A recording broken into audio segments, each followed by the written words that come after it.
Hey, I'm Brian Van, SportbikeTrackHere.com, and today we're going to break down spark plug replacement on our STG Yamaha R3.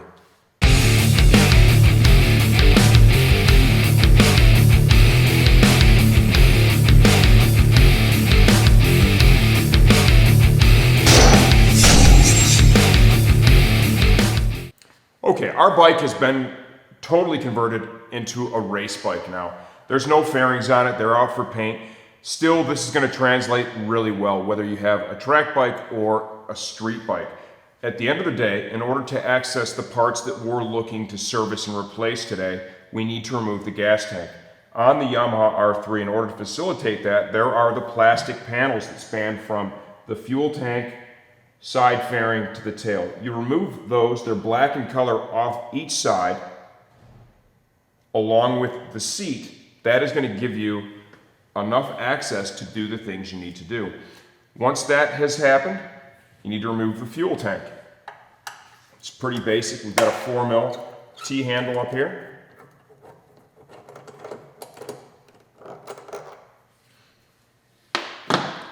This fuel tank has a plastic cover that is installed over a metal tank. They're individual pieces. I'll show you how to remove that. 8mm hex head fasteners. You can see they do have a Phillips head inside. I typically just use the 8mm hex. You're going to find 2 of those on each side.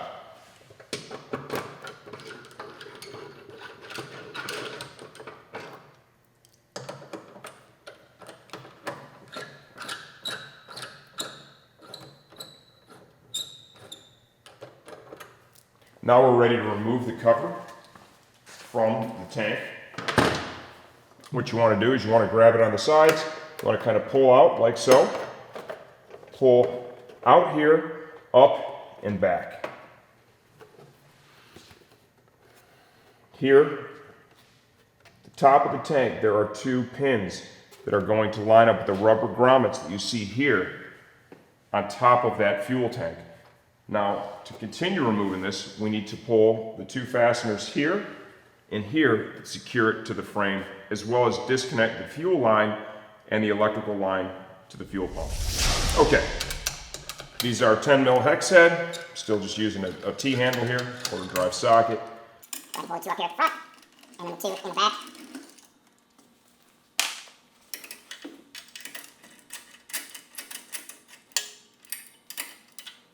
Now what I'm going to do is leave this one still threaded in a reasonable amount, but it's loose. That's going to allow me to manipulate the tank, because there is some weight here, you know, and when you're getting everything disconnected, what you don't want to have happen is dropping the fuel tank. Okay, now we're ready to disconnect the fuel line as well as the electrical connector to the fuel pump. And this is where you're going to see, leaving that bolt in there, that's a real benefit. It just keeps everything steady and stable. We've got a couple of vent lines here that are going to need to be removed. These are easier to do. These typically you don't even need tools for. You can release pressure on the clamp with just your thumb and index finger, pull it down. So these should come off relatively easy on your bike too. Here is your electrical connector. You need to push on this tab right here on the bottom and then pull. If it doesn't come off with reasonable pressure, you have not fully released the connector. Don't get behind it and pry, nothing like that. Just put the pressure in on the release tab right here and then lightly pull down. It should come off very easily. Now we need to remove the fuel line. Caleb's going to stay over here with the camera. I'll go to the other side of the bike to give you a clear view of what we're doing. You can see I've got the tank propped up here in the front. All that is a Phillips screwdriver turned upside down. If you're going to do something like that, you know, make sure you test the stability a little bit to understand how much you do or do not have. Fuel line. You have to first release the safety clip. This is super important. Don't do anything to damage that. That has to be on the bike. If that clip is not functional, you should not ride the bike. Very simple. I'm going to rotate this a little bit, and I hope that you can see In the center there's a rectangle shape. You're going to find one of those on either side of the fuel line. One's facing Caleb right now, one is facing me. Those need to be compressed a little bit to release the line. And that's where propping the tank up can really be beneficial. Get in there, compress that, and then rotate the line at the same time to get it to release. Be ready with a rag of some sort, because you're going to lose just a little bit of fluid. The fuel pump will seal it up. You're not going to have a free flow of fuel. You know, the tank's not going to empty, but odds are you'll have a few drips. You just want to have something handy to collect that. Once we've done that, we're ready to take the bolt out of the back and remove the tank the rest of the way. This is pretty self-explanatory.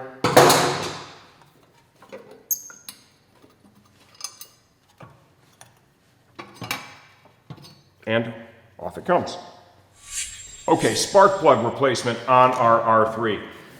Fuel tank, we've already shown you that. That is removed. You know, I have a blower. I just like to get in there, make sure I'm debris free. I'm going to pull one wire here at a time. And when I pull that, kind of drape it to the side, we'll look down in there. Just precautionary, just want to make sure there's nothing down there that is actually in the hole that has gotten past the boot. We'll just wipe that off real quick. And always take a look. Anytime you've got something disassembled, you're in the area, take a good look, see if you notice any other possible problems. I've got a 16 mil socket on my T-handle here. And we'll get down in there. We've got about 2,500 track miles on this bike.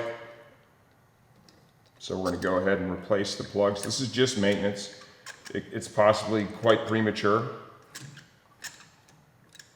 But Max is going to race the bike this year. We just want to make sure that we're on top of all the maintenance as much as possible.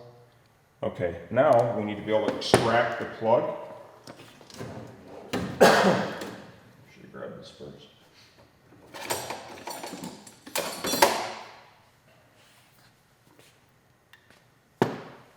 Make sure it's going to grab it.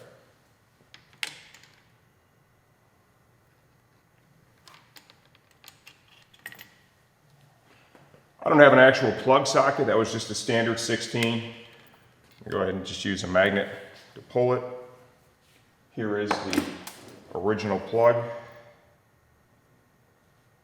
Realistically, that is not in bad shape, not at all. We are going to replace it with the Iridium plugs for this bike. Just last longer, just a little higher end. They're just a couple bucks more, right? Some people argue they make more power, whatever. That's not really the reason we're doing it. Super important before you install the plugs, you want to inspect them. You want to make sure there's no cracks up here in the porcelain. You want to make sure the electrode's not smashed down. And then you want to double check the gap. The specification for the R3 is 0.028 to 0.031 of an inch. I've got this old plug gap gauge here. All right, that one's dead on 30. We're going to leave that. If you do need to adjust this, what you don't want to do is you don't want to put any pressure on the tip and the electrode, right? Because this one is real fine, very delicate. You could damage it. So you need to open it up like so, like this, by putting no pressure on that tip. Double check the other. Oftentimes, they're going to be spot on right out of the box. These two were spot on right out of the box. You'll note that your OE plug, okay, doesn't have this tip on it. I've actually seen this on the forums where people don't realize that these actually thread on. So you're going to want to make sure you remove that before you put it in the hole. And then we need to drop this down in there. A couple of different ways to do this. You could have like a piece of vacuum hose, slide it over this, use it to rotate. If you don't have a plug socket that's going to hold it in place, because what you don't want to do is just drop it right down the hole. You do that, obviously it could put some contact here and close that gap up, and that's not something you want to do. Another option would be just to grab the tip like that with a pair of needle nose pliers and just set it down into position like so. Whatever you do, don't just drop it. Now we need to get the plug started.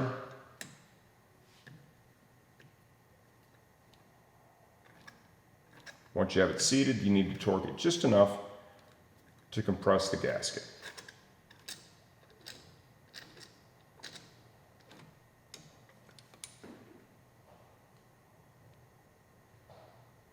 like so.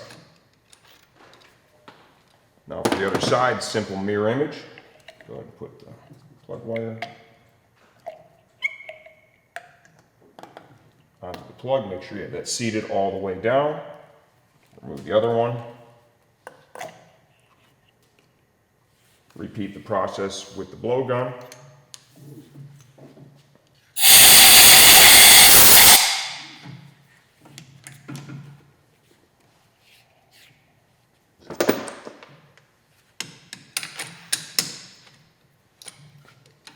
Go ahead and remove the OE plug.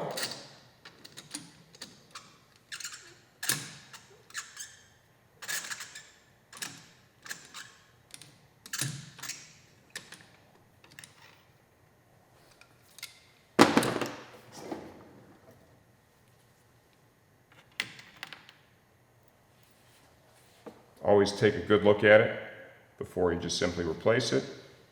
Want to make sure the gasket's still on there. Those don't really come off the bottom of the plug, but it's still good to take a look and know. Remove the tip, we don't need that. And we'll put it down into the hole. Get this one torqued up and we'll be ready to button the bike back up.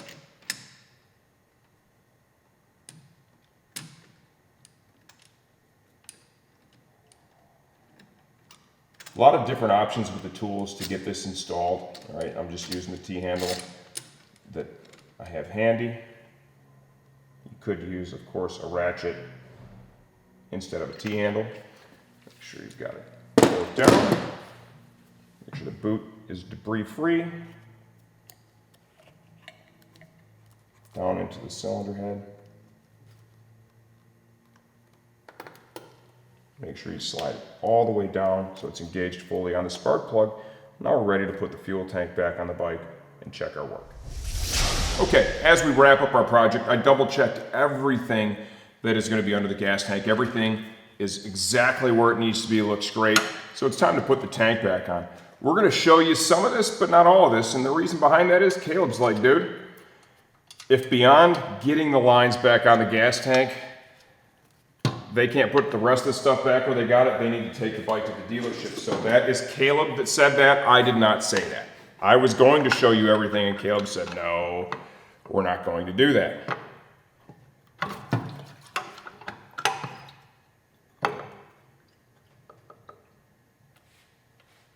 You know what, I'm just not loving that one right in there right now. It's funny, it felt like it worked so good the first time. Yeah, I don't know what was Like different. it was so stable the first time. You get one with a rubber back. Oh yeah, that's very nice, okay. Ready? And then I'm gonna have to, why don't we switch sides right now? Okay. Okay, I've got just the one fastener in the back, it's not tight. I'm gonna go ahead and get a little prop rod, and you wanna be careful with this. I mean, you only wanna trust that so far, okay?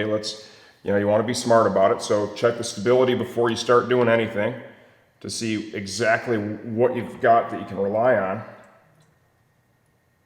Okay, we've got about that. So we're going to hold on to it. We'll begin with our fuel line. Make sure you have the lock disengaged. In order to reinstall it, you don't need to push on those tabs. Just slide it over. You're going to hear a good positive click.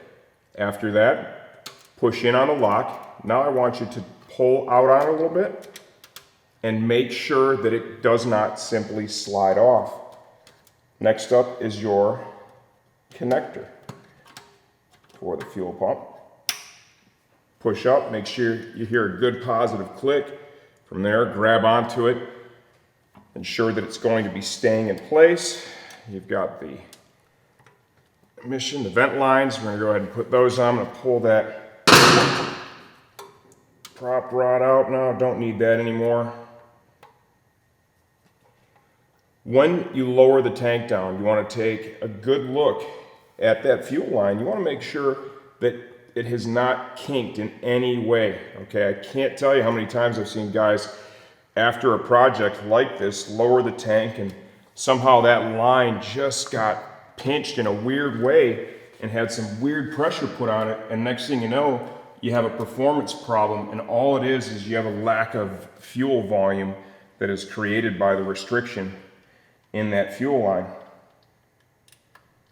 So that's something I'm going to double check on the other side of the bike before I put the fasteners in the tank and put the cover back on. Okay, with any project like this, if anything you saw here, you're like, man, I'm not comfortable doing that, we recommend you take the bike to a licensed technician to have the work done, okay? Before you ride the motorcycle, you want to run it.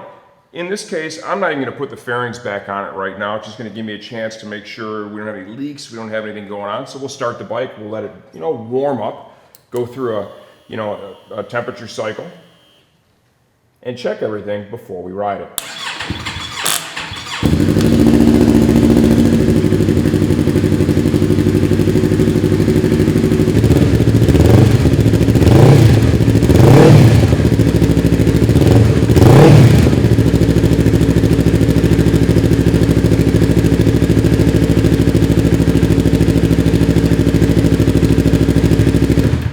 Well, as you heard, the battery's also a little bit low, so I'm going to throw the tender back on it. Odds are it's time to replace it. This is actually the original lead acid battery, and I have been meaning to put in like an anti-gravity or something like that, a little bit lighter weight, like this bike needs to be any lighter. But so we'll address that too before we head to the racetrack for the weekend.